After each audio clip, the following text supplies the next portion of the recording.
नमस्कार, मैं हूं डॉक्टर अलका राय, आप सब लोगों की friendly neighbourhood lady doctor. Ayushman भवा।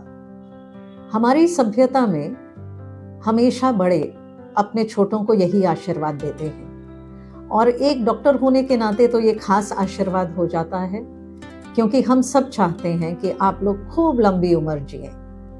लेकिन लंबी उम्र तब जीना अच्छा रहता है जब हम स्वस्थ रहें, और स्वस्थ रहने के लिए किसी डॉक्टर की ज़रूरत नहीं पड़ती है। आप जब अस्वस्थ होते हैं तो ही आपको डॉक्टर की आवश्यकता होती है।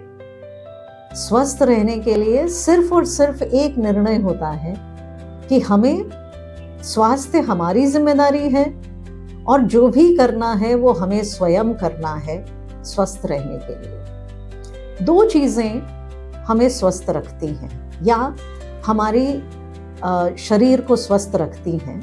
एक है आपका डेली रूटीन, जो आप रोज करते हैं, प्रतिदिन जो आपका रूटीन है जिसे हम दिनचर्या कहते हैं, वही आपका स्वास्थ्य बनाता है या बिगाड़ता है। तो अब डेली रूटीन में हम क्या करते हैं? हम खाना खाते हैं, हम सोते हैं, हम सोचते हैं। अभी हम लोग एक्सरसाइज नहीं करते हैं, वो भी डेली रूटीन का हिस्सा होना चाहिए। तो अब हम लोगों को सबसे पहले खाना हम सब खाते हैं, क्या खाना है कि हम स्वस्थ रहें? तो हमारा पूरा शरीर एक एक बाल से लेके और एक एक नाखून तक वो सब प्रोटीन से बना है। अगर आपके खाने में पर्याप्त प्रोटीन नहीं होगा तो आपके शरीर में कमियां आना शुरू होंगी। अक्सर जब मरीज हम लोगों के पास आता है और उसका हीमोग्लोबिन कम रहता है तो उसका पहला सोच होता है कि हमें जूस पीना है, चुकंदर का जूस पीना है, अनार का जूस पीना है। अगर आप सिर्फ जूस पिएंगे तो हीमोग्लोबिन नहीं बढ़ेगा, क्योंकि हीमोग्लोबिन के दो पार्ट होते हैं, हीम एंड ग्लोबिन। हीम उससे बढ़ता है विच इज ओनली 10%, वो बढ़ेगा आपके जूस पीने से। लेकिन ग्लोबिन जो कि प्रोटीन है, अगर आप प्रोटीन नहीं खाएंगे और जूस पिएंगे तो वो इस तरीके से है कि आप एक बिल्डिंग तैयार कर रहे हैं बिना फाउंडेशन के, जो कि असंभव है। तो आपके खाने में पर्याप्त प्रोटीन होनी चाहिए। आमतौर से हमारी सभ्यता वेजिटेरियन डाइट के ऊपर निर्धारित है। वेजिटेरियन डाइट का मतलब है कि रोज हम नॉनवेज नहीं खा रहे। कभी कभार अगर हफ्ते में एक दिन या महीने में एक दिन आप मीट खा रहे हैं, उसको भी हम लोग वेजिटेरियन डाइट में काउंट करेंगे, फॉर द सिंपल रीजन कि आपका शरीर वही है जो आप रोज करते हैं। तो वेजिटेरियन डाइट में प्रोटीन की कमी आ जाती है। तो जब हम लोगों ने अनाज खाना शुरू किया तो साथ में बहुत अनिवार्य था पशुपालन, क्योंकि वेजिटेरियन प्रोटीन अपने आप में कंप्लीट नहीं होता है, उसमें एनिमल प्रोटीन मिलाने से ही कंप्लीट प्रोटीन होता है। इसलिए हम लोगों ने घी खाना शुरू किया, दूध पीना शुरू किया और दही खाना शुरू किया। तो अगर दूध, दही और घी आपके खाने में नहीं है तो आपका खाना प्रोटीन में पूरा नहीं है। तो वेजिटेरियन खाने में एकदम अनिवार्य है कि आप जब भी खाना खाएं उसमें घी की मात्रा होनी चाहिए। जी, घी खाना अनिवार्य है, वो नुकसान नहीं करता। जो भी आपने आज तक सुना है वो कम से कम मुझे लगता है 30-40 साल पुरानी जानकारियां हैं, जो कि रिसर्च उस टाइम पे अंग्रेजों ने अंग्रेजों पे किया था। तो जो चीजें वो नहीं यूज करते हैं या उनको नहीं पचती थी, वो उन्होंने हमें मना कर दिया। हमारा एनवायरनमेंट अलग है और जो चीजें हमारे यहाँ सरलता से उपलब्ध हैं वो हम पचा लेते हैं, उसका आप विश्वास रखिए। अंग्रेजों से हम लोगों ने 3-4 बहुत गलत आदतें ले रखी हैं। पहली गलत आदत है गेहूं खाना, दूसरी गलत आदत है आलू खाना, तीसरी गलत आदत है चाय पीना, और चौथी तो हम सब जानते हैं ना, दारू पीना। ये सब अंग्रेजों के सिखाए हुए गुण हैं। ये इन चीज़ों से हमें अलग रहना है। तो फिर खाना क्या है? खाने में दोनों टाइम 1-1 कटोरा दाल अच्छी तरह से घी डाल के पीना है। वो थोड़ा सा 2 चम्मच दाल डाल के चावल में मिला के खाने को दाल नहीं कहते। 1 कटोरा दाल, कटोरी नहीं, कटोरा, 1 कटोरा दाल घी डाल के पीना है। दोनों टाइम 1-1 गिलास दूध या दही, दूध दही बराबर है, और 2 अंडा। अंडा भी आजकल वेजिटेरियन है, फार्म के अंडे में कोई जान होती नहीं है। लेकिन अगर आप अंडा नहीं खा सकते तो 100 ग्राम चना और गुड़ सुबह, 100 ग्राम मूंगफली शाम को। इतना खाने के ऊपर ही कुछ और खाइए।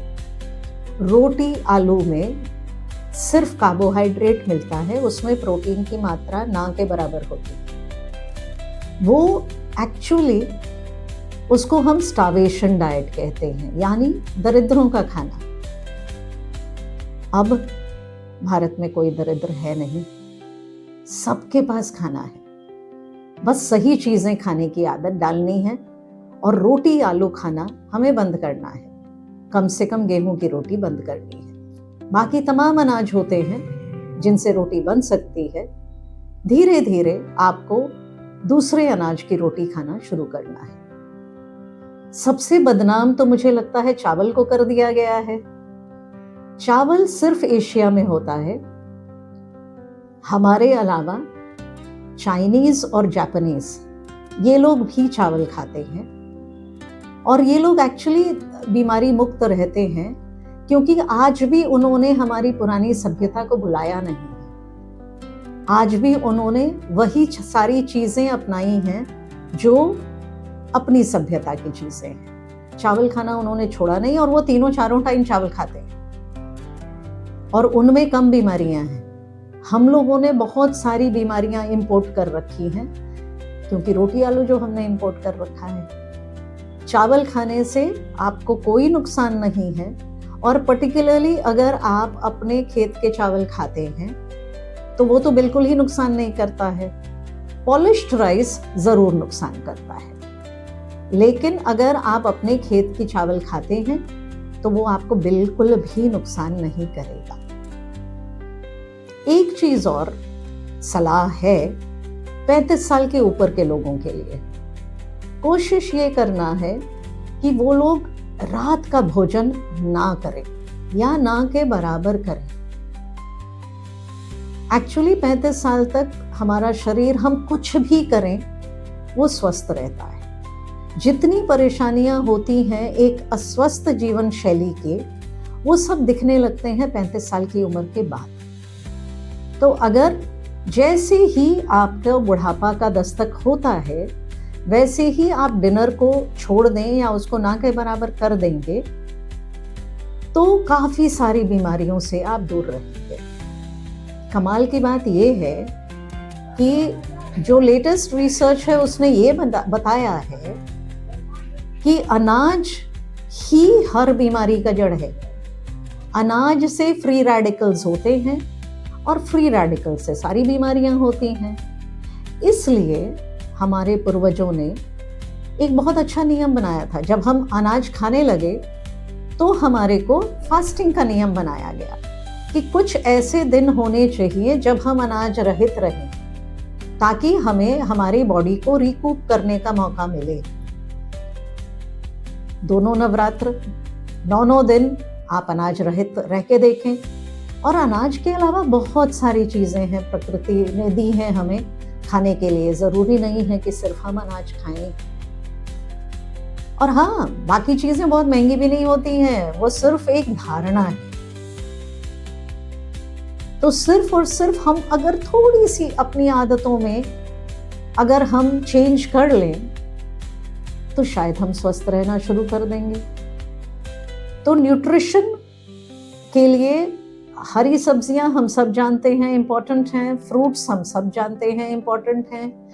तो मैंने वो चीज़ों को कवर करने की कोशिश की जो हम शायद भूल चुके हैं, उनको भी अपने भोजन में प्लीज जोड़ लीजिए। भोजन के अलावा सोना बहुत आवश्यक होता है। सोना कितने घंटे चाहिए? 8 घंटे सोना। 8 घंटा पर्याप्त है। अगर रोज रात को आप 8 घंटा नींद लेते हैं तो दिन में आपको लेटने की जरूरत नहीं पड़नी चाहिए। 2 पैरों की जानवर को 2 पैरों पे रहने से ही वो स्वस्थ रहेगा। कोशिश यही करनी चाहिए कि अगर आप 1 घंटा एक जगह बैठे हैं ना, उसके बाद 3 मिनट तो टहल ही लीजिए। लेकिन अगर आप अपना प्रकृति के हिसाब से अपनी दिनचर्या बना लेंगे तो आप सदा स्वस्थ रहेंगे। अब प्रकृति के हिसाब क्या होता है? सूर्य के साथ जागना, सूर्य के साथ सोना, यही प्रकृति है ना। सूर्य उगेगा तो दिन होगा और सूर्य डूब जाएगा तो रात होगी। जब तक हम लेट उठेंगे सो के, तो क्या होता है, लेट उठने से सडनली आपको लगता है कि दिन बहुत छोटा हो गया। और वही अगर आप सुबह 4:30-5 बजे जागना शुरू करेंगे, आपको लगेगा कि टाइम ही टाइम है, हर चीज के लिए हमें समय मिल जाता है। तो सुबह अगर आप वक्त से जागें और अगर आपकी दिनचर्या रेगुलेटेड होगी, अगर रेगुलर दिनचर्या होगी, तो आपके बाउल्स रेगुलर होंगे। बाउल्स रेगुलर होना क्यों जरूरी है? क्योंकि यूरिन, स्टूल और आपका ब्रेथ, यही 3 चीजें हैं जहां से आपके टॉक्सिन्स बाहर आते हैं। और टॉक्सिन्स बाहर रहेंगे तो ही आपको बीमारी कम होगी। अगर आप पानी नहीं पिएंगे, आपका यूरिन नहीं पास होगा, आपके टॉक्सिन्स नहीं बाहर निकलेंगे। अगर रोज आप शौच नहीं करेंगे तो आपके टॉक्सिन्स बाहर नहीं जा रहे हैं। और अगर आप रोज एक्सरसाइज नहीं कर रहे हैं तो कार्बन डाइऑक्साइड भी भरता रहेगा। अक्सर आप लोगों ने देखा है कि कुछ लोग बैठे बैठे झपकी लेना शुरू कर देते हैं। उसका कारण लैक ऑफ एक्सरसाइज है, जिससे कार्बन डाइऑक्साइड भरा पड़ा रहता है उनके ब्रेन में, इसलिए उनको बैठे बैठे नींद आती। अगर आप रोज एक रूटीन बना लें कि 1 से 1.5 घंटा एक्सरसाइज करेंगे तो कार्बन डाइऑक्साइड भी आपका नहीं जमा होगा। अब एक्सरसाइज क्या करें? 1 घंटा सुबह टहलना, 1 घंटा शाम टहलना। और जो सबसे सिंपल एक्सरसाइज है, जो कि हर महिला भी कर सकती है, वो है घर में सीढ़ी चढ़ना। कोशिश करें कि 10 से 12 बार आप सीढ़ियां चढ़ें। कम से कम 1 से 2 बार ऐसा होना चाहिए कि आप इतना मेहनत करें कि कुछ पसीना आए। पसीने से भी टॉक्सिन्स बाहर निकलते हैं। अगर हम टॉक्सिन्स को बिटोरे रखेंगे, उसी से तो बीमारी होनी है। तो हमारी जितनी आदतें हैं, हमें अपने ऊपर ध्यान देना है कि कौन कौन सी ऐसी आदत है जो हमें बदलनी है, कि हम इन आदतों से बीमारी का घर बना रहे हैं अपने आप को। और सबसे ज्यादा कम से कम महिलाओं में प्रॉब्लम है कि वो लोग बाहर नहीं जाती हैं, तो उनको लगता है कि घर में एक्सरसाइज नहीं हो सकती। नहीं, बिल्कुल एक्सरसाइज हो सकती है। सीढ़ियां चढ़ना शुरू करिए। और ज्यादातर महिलाओं से पहला यही निकलेगा कि इतना काम होता है ना कि एक्सरसाइज का टाइम नहीं मिलता है। हर किसी के पास वही 24 घंटे होते हैं। उन 24 घंटे को आप कैसे अरेंज कर रहे हैं, उसका कैसे उपयोग कर रहे हैं, वो आपके हाथ में होता है। तो हमें कितने दिन जीना है वो हमारे हाथ में नहीं है, लेकिन हमें कैसे जीना है वो हमारे हाथ में है। कि हम चलते फिरते जिएंगे या लुढ़कते पुढ़कते जिएंगे और डॉक्टरों के सहारे जिएंगे, ये हम स्वयं तय करते हैं। तो जीवन शैली अपना हेल्दी बनाइए, आप हेल्दी रहेंगे। आयुष्मान भव।